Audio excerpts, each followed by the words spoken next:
ঢিল মারতে মারণ দাদা ঢিলাস না ঢিলাস না চলে যাবে কাজ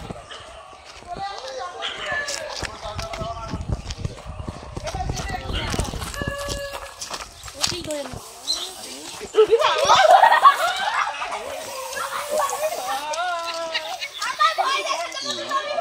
শান্ত শান্ত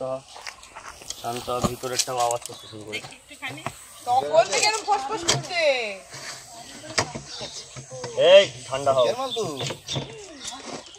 ভিতরে একটা আছে দেখা আর শিখে দিচ্ছে অনেকক্ষণ ধরে শিখে দিচ্ছে এটা কত হবে শিশি করছে ওর গাটা একটু ধরবি তো নাই কি বাবা এটা একটু আদর করে দিই এখন করে আর সাথে লাগা ওই যে ওরাটা এরকম করছে কখন থেকে কোথায় ছিল রে বাবু উঠছি তখন এটা কোথায় ছিল আরে এইখানে বিড়ালে ধরা দেয়নি এই যে এখানে